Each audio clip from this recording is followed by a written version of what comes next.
দেখো এখানে আমি রুট লেভেলের কোয়ালিটি কয়েকজনকে ডাকছি, তার একটাই কারণ যে আমাদের কোয়ালিটি যেটা ভালো করতেছি তার থেকে আরেকটু ভালো করতে হবে।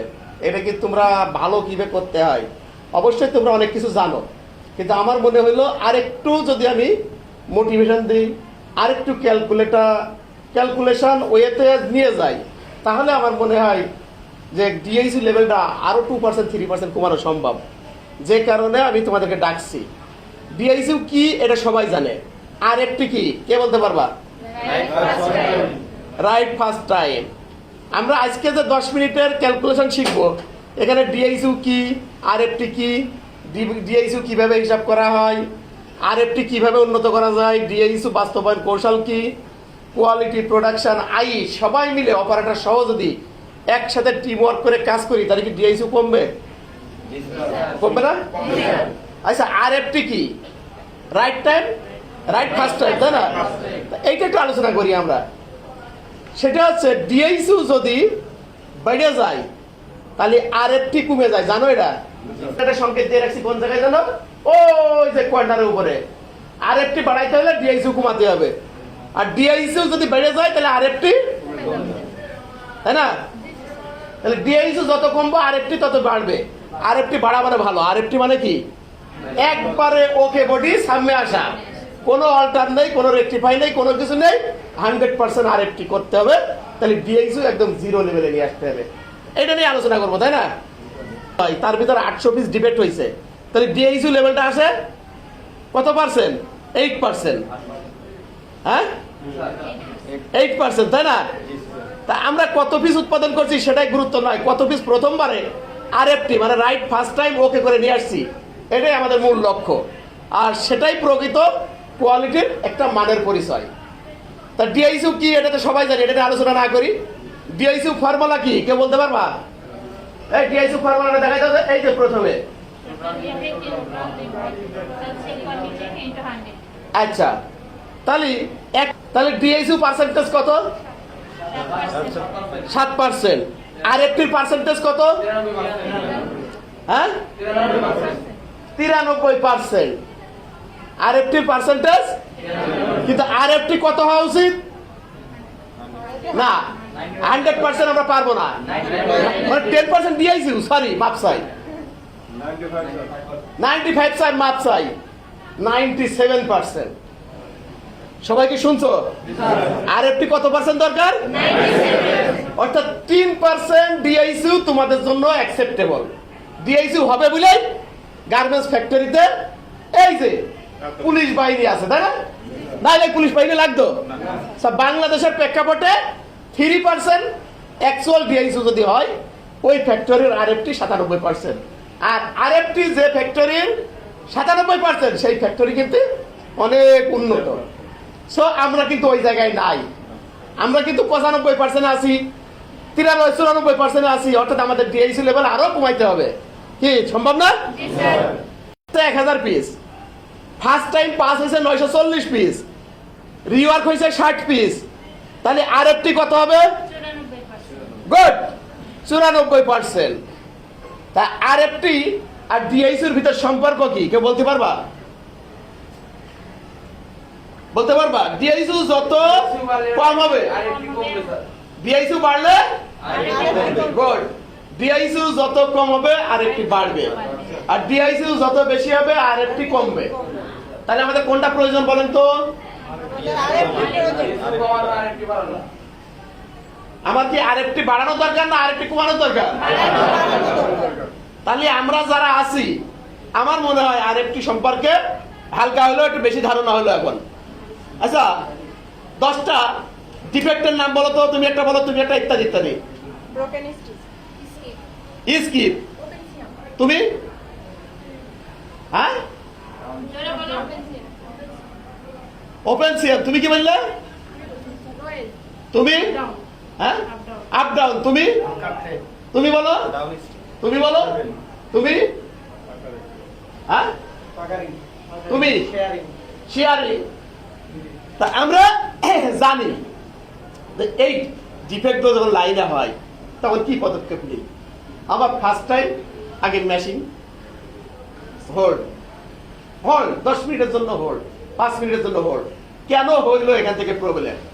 এক পিছু কাজ করতে দেবো না, মনে করে স্কিপ হয়েছে, তাই মেশিন যদি চালু থাকে, মেকানিক্স ডাকলাম সেটা 10 মিনিট পরে আসলো, লোকজন ডাকলাম তাও 20 মিনিট পরে আসলো, মেশিন চালু থাকলো, তাহলে আমার মেশিন থেকে স্কিপ কন্টিনিউ আসতে থাকবে না?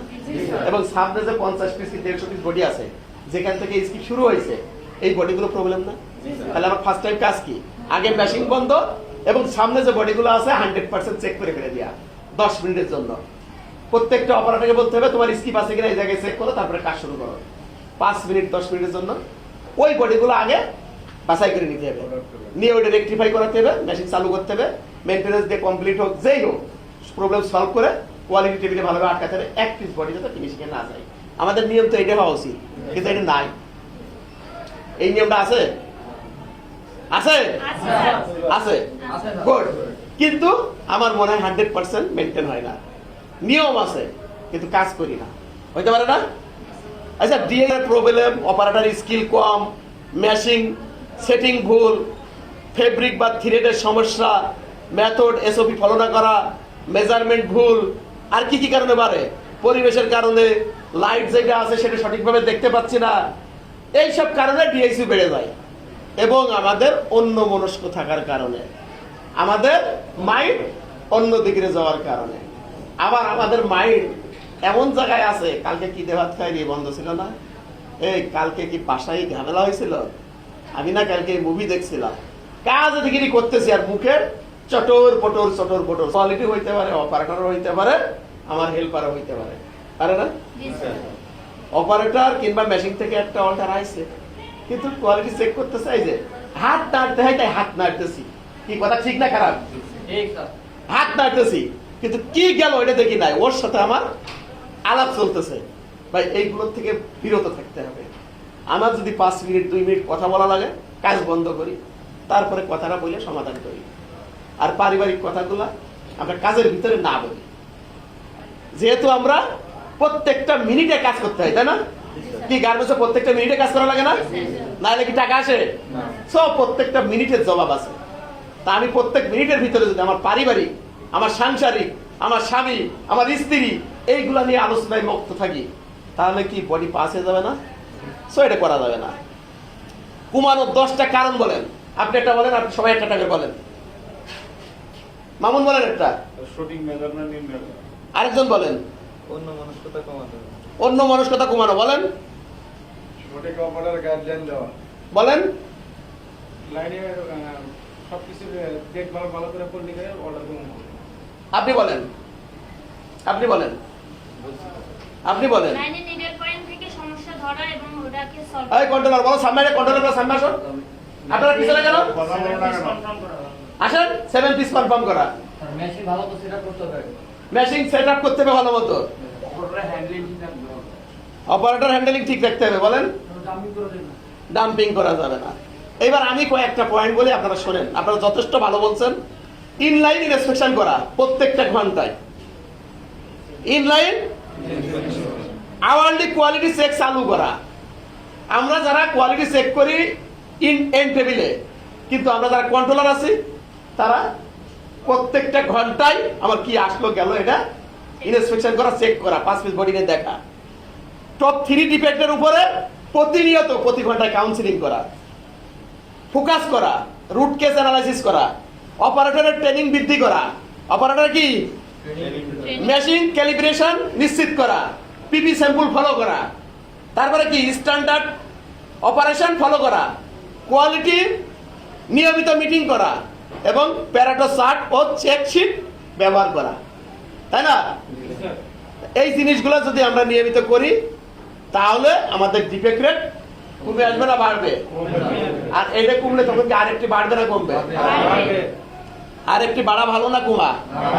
এই আরেকটি সূত্র কিন্তু দেখাই দাও তো, টোটাল কত পাস হয়েছে আর টোটাল কত চেক করছেন ইনটু 100। 940 পিস চেক করছেন, এই পাস করছেন, আর 1000 পিস চেক করছেন, তাহলে 94% আরেকটি। এটা কত হওয়া উচিত আমাদের? 57।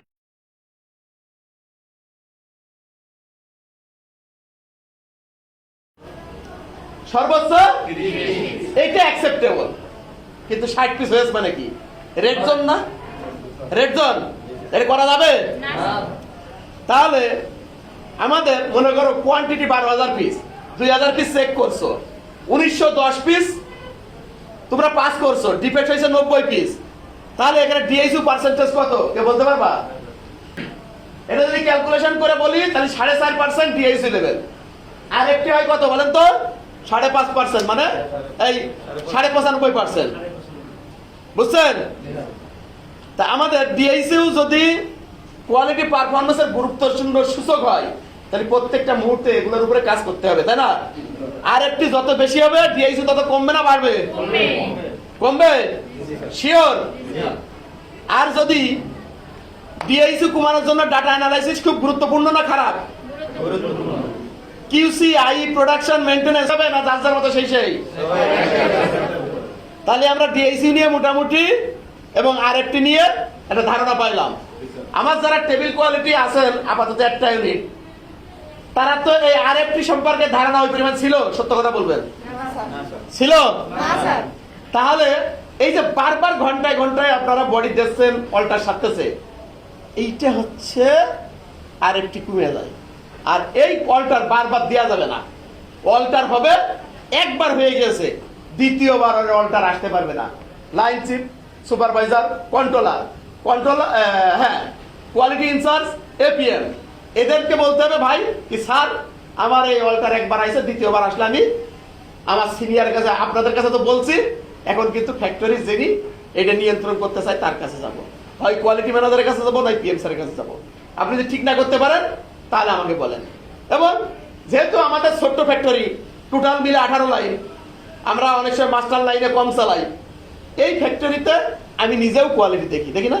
জি স্যার। যে কেউ আমার কাছে যে কোনো সময় আসতে পারবে, আমি যেখানেই থাকি আমি আগে কোয়ালিটি দেখি। কথা ঠিক না বেশি? ঠিক স্যার। কন্ট্রোলাররা বলেন আমি আগে কোয়ালিটি দেখি না প্রোডাকশন দেখি? তার কারণ কোয়ালিটি যত ভালো হবে প্রোডাকশন তত ভালো হবে। কোয়ালিটি যত খারাপ হবে প্রোডাকশন রিওয়ার্ক বেড়ে যাবে, রিপেয়ার পার্সেন্টেজ বেড়ে যাবে, আরএফটি কমে যাবে। আর আরএফটি কমা মানে ফ্যাক্টরি ধ্বংস হয়ে যাওয়া। সো আমি যে বডিটা করবো একবারে ওয়ান টাইমে ওকে করে নিয়ে আসবো।